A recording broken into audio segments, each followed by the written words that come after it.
Альхамдулиллахи Раббил Аламин, вассалату вассаламу аля Расулина Мухаммад, ва аля алихи ва асхабихи аджмаин, амма ба'д. Саляму алейкум, азиз достлар. И опять же мы продолжаем нашу лекцию. Вторая лекция посвящена арабскому языку. Ведь арабский язык — это центральный язык в исламской культуре, это язык Корана, слова Всевышнего Аллаха. Недаром в книге Аллаха, в нашей священной книге для всех мусульман, в Коране слово «арабский язык» упоминается 11 раз. Приведем два примера этого упоминания. Первый пример, который бы хотелось привести, это сура Нахль, 103 аят. Всевышний Аллах говорит следующее. Аста'аду биллах. وَلَقَدْ نَعْلَمُ أَنَّهُمْ يَقُولُونَ إِنَّمَا يُعَلِّمُهُ بَشَرٌ. А мы знаем, что говорят они, неверующие люди, которые испытывают пророка Мухаммада, саллиллаху алейхи вассалям, воистину его обучает какой-то человек, какой-то мудрец им обучает его Корану и знанию религии. И дальше в Коране говорится: «Лисану аллади юлхидуна илейхи аджамийюн, ва хаза лисанун арабийюн мубин». Так язык тех, которые бы могли обучать пророка Мухаммада, он иностранный язык. А язык Корана, этот язык, ясный арабский язык. То есть Коран ниспослан на арабском языке. Кто бы мог научить пророка Мухаммада этому, говорится в Коране? Зачем Всевышний Аллах направил на арабском языке именно Коран? Об этом говорится, знание об этом дается в суре Шура, в 7 аяте. Всевышний Аллах говорит так: «Вакадалика аухайна илейка Кур'анан арабия». Воистину, таким образом мы ниспослали тебе Коран на арабском языке. «Литунзира уммаль кура ва ман хауляха». Для того, чтобы ты увещевал мать городов, то есть жителей города Мекки, матери городов, и тех, кто находится вокруг него. Потому что пророк Мухаммад, саллиллаху алейхи вассалям, его миссия заключалась в первую очередь в том, чтобы объединить жителей Мекки и жителей Аравии, ближайших территорий, так как это является центральными с точки зрения ислама местами, с точки зрения религии, начиная с пророка Адама, алейхиссалям. Арабский язык, на котором ниспослана книга Всевышнего Аллаха Коран, или Аллуатуль Арабия, это язык семитской семьи, афроазийской макросемьи языков. В семитскую семью языков входит очень много различных языков, из которых очень многие, они мертвые. Это языки, на которых разговаривали древние народы. В современности арабский является самым крупным семитским языком. На нем разговаривают очень много человек. Родным арабский язык является для более чем 250 миллионов человек во всем мире. То есть более 250 миллионов арабов есть, которые разговаривают на этом языке.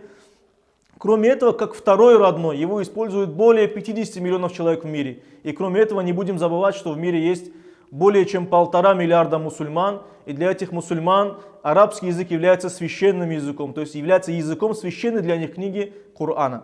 Самыми крупными современными семитскими языками являются эфиопские языки и язык иврит, на котором разговаривают в государстве Израиль. И были и другие старинные языки, древние языки, которых сейчас не существует. Эти ареалы распространения древних языков, эти древние народы со временем они ассимилировались арабами, то есть стали арабами, то есть древнеегипетский язык или ассирийский язык или какие-то другие, набатейский язык и так далее. Все эти языки, народы, которые разговаривали на этих языках, они перешли на арабский язык и вошли в состав арабских народов. Также арабский язык, он является одним из мировых языков, поэтому он общепризнан и является одним из 6 рабочих языков ООН в структурах Организации Объединенных Наций. Арабский язык традиционно делят на 2 категории. Это есть классический арабский язык, основой которого является Коран, и есть современный арабский язык, который не сильно отличается от классического коранического языка, просто в нем появились какие-то новые понятия, но он не сильно отличается. Этот язык и классический, и современный называется термином аль-фусха, то есть ясный язык, ясный арабский язык. И еще есть диалекты различные, которые называются аммия, то есть простонародные или просторечные или общие языки, на которых разговаривает в основном основная масса арабоязычная. Есть 5 групп диалектов, и эти диалекты между собой очень сильно отличаются. То есть, если мы возьмем диалект, на котором разговаривают в Ираке или в Саудовской Аравии, и возьмем диалект, на котором разговаривают в странах Магриба, то есть в Алжире, в Марокко и так далее, между собой они настолько различаются, что фактически их можно было бы назвать различными языками. Однако они не являются литературными нормами, есть литературная норма современный арабский язык. Ситуация похожа на другие языки, например, на романские языки, там, где есть французский, испанский и так далее. Все эти языки произошли от одного языка, от латинского языка. Или есть, например, древнетюркский язык, на котором разговаривали 1500 лет назад. И очень многие тюркские языки близки между собой. Однако, особенно в советский период, они сформировались как отдельные языки. Есть отдельные литературные нормы, это крымско-татарский, азербайджанский, турецкий, туркменский, карачаево-балкарский и так далее. Все эти языки очень близки, но они считаются разными языками.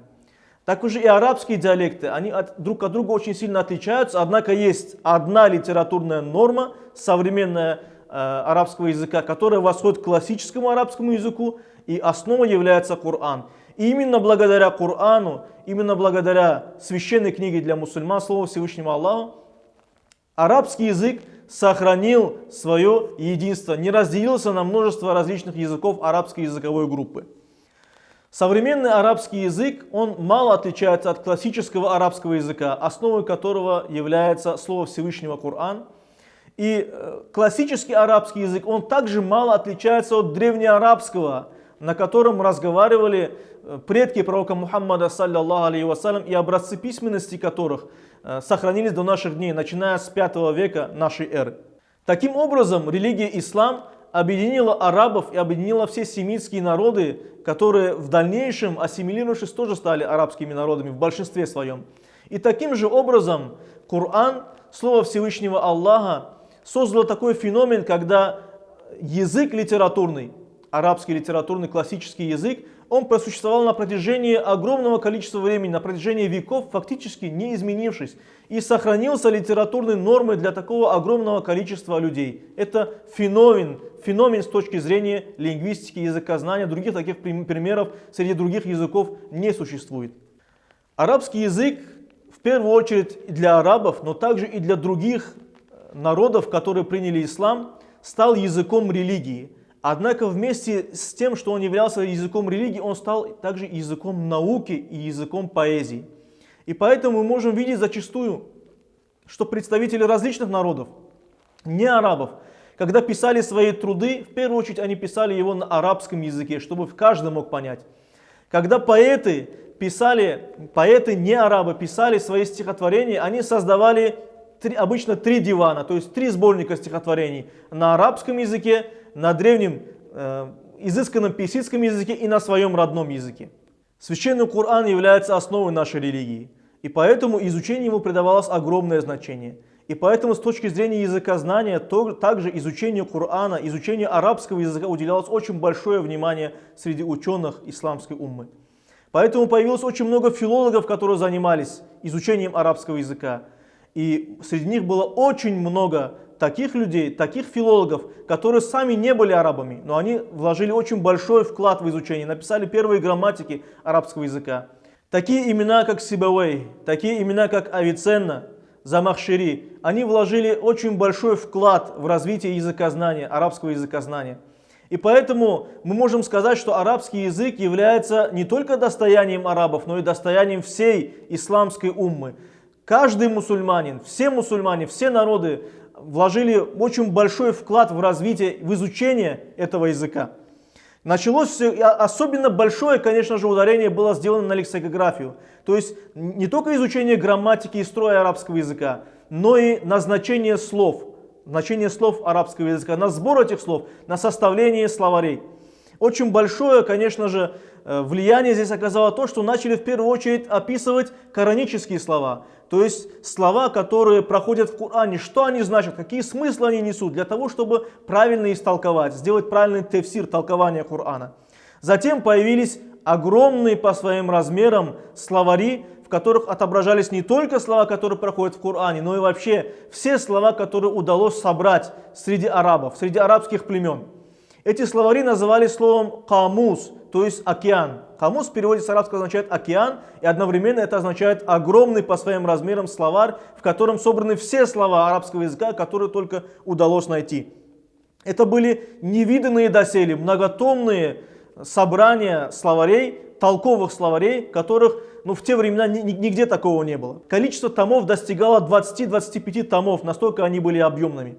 И самым большим таким словарем является словарь известный, который написан еще в 13 веке Ибн Мунзиром, Лисануль Араб. В нем было собрано 80 тысяч слов, корней слов, и все слова были разъяснены на примере аятов, хадисов, на примерах стихотворений доисламских, которые были написаны еще до ислама, для того, чтобы были приведены цитаты, для того, чтобы объяснить значение этих слов. Такие великолепные словари для других слов, в первую очередь для европейских, для других языков, европейских языков, были собраны только уже начиная с 19 века, в 20 веке и так далее. А в отношении арабского языка такие словари были собраны еще в 12-13 веках. Давайте скажем несколько слов о том, что собой представляет арабский язык. Какие есть особенности этого языка? Во-первых, арабский язык это флективный язык. То есть в нем аффиксы, добавляющиеся окончания и суффиксы, они могут иметь по несколько значений, и от них может меняться сам корень. Основной словарный состав арабского языка является исконным, это тоже одно из, можно сказать, феноменов арабского языка. То есть в арабском языке очень мало заимствований. Заимствование составляет менее 1% в классическом арабском языке и в современном арабском языке также. И в арабском языке есть очень большие словообразовательные возможности.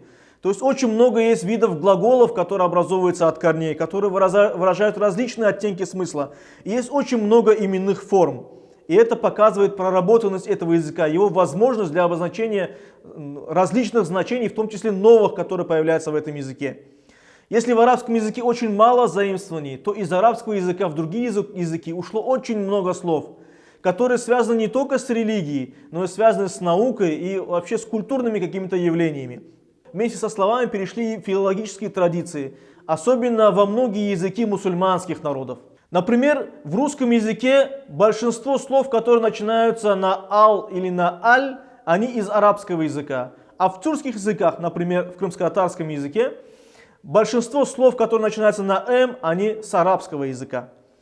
Также в арабском языке оригинально есть синтаксис, морфология, которые были разработаны фактически с нуля. То есть другие филологические традиции, более древние, например, индийская или греческая, они не оказали существенного влияния на формирование именно грамматики арабского языка. А грамматика арабского языка, она повлияла на формирование грамматик мусульманских народов, языков мусульманских народов. 80% слов арабского языка восходят к трехбуквенным глаголам. То есть три буквы есть корень каждого слова в арабском языке, и это составляет 80% всех слов. Также есть такие удивительные некоторые особенности, специфика арабского языка. Например, в арабском языке нет обращения на «вы» к людям. То есть из уважения к людям не говорятся «вы». Единственное исключение это Всевышний Аллах, который говорит о себе в Коране во множественном числе, для того, чтобы показать свое величие. А в отношении людей, к старшим, к младшим, у которых более высокий статус, всегда идет обращение на «ты».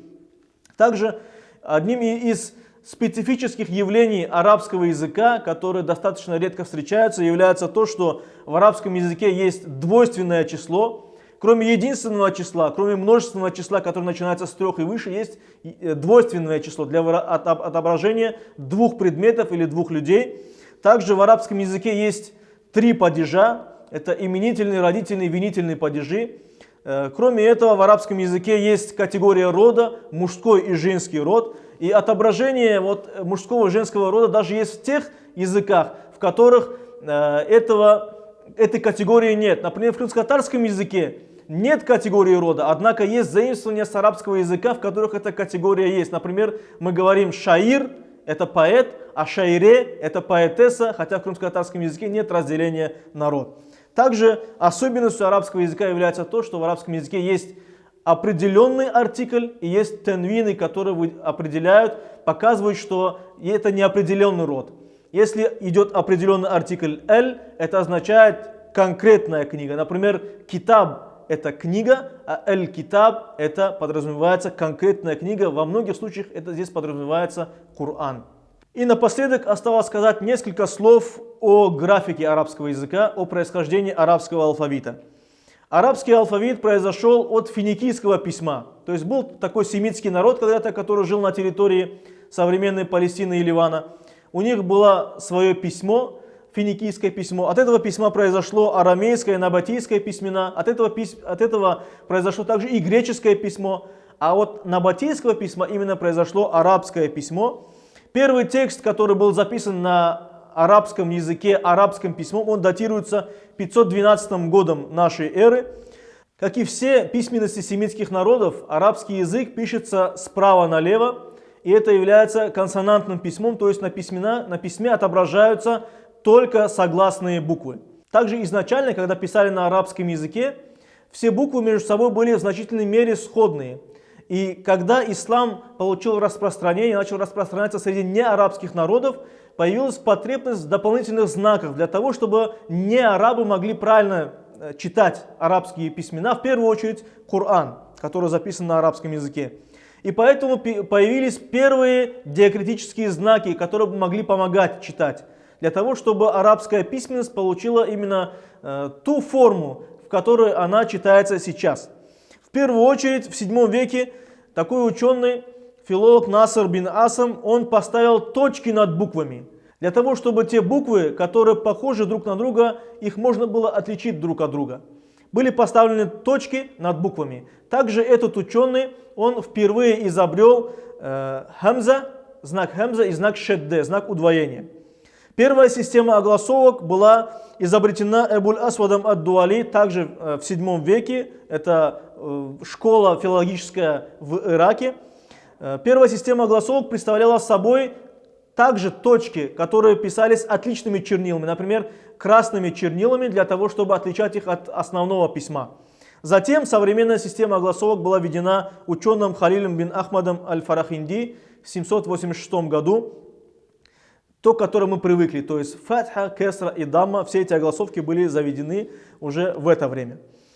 В арабском языке, в арабском письме нет заглавных букв, и поэтому все имена пишутся одинаково, так же, как и все остальные названия. Также в арабском языке нет переносов, и поэтому арабское письмо, в нем нет печатных букв, нет переносов, и арабское письмо пишется везде одинаково. Для того, чтобы поместить его в строчку, для этого буквы или немного сокращаются, или немного растягиваются. Из-за того, что арабские буквы, арабский алфавит, они пишутся только в рукописном варианте, они обладают значительной гибкостью. И поэтому в мусульманском мире получило очень большое распространение и развитие каллиграфии, благодаря именно вот такой тягучести, красоте написания арабских букв. И в конце осталось сказать несколько слов о происхождении арабских цифр. Те цифры, которые мы сейчас называем арабскими, они были перенятыми арабами из Индии путем изучения трудов индийских математиков, однако затем они были переработаны, к ним была добавлена цифра 0, и затем в таком виде эти цифры вошли в обиход, были переведены на латинский язык и вошли в Европу. Таким образом, хотя арабский язык воспринял очень мало заимствований из других языков, тем не менее он дал очень много слов, значений, смыслов, в том числе и связанных с написанием другим языкам, другим системам письма. На этом мы заканчиваем этот наш урок. Вассаляму алейкум ва рахматуллахи та'аля ва баракатух.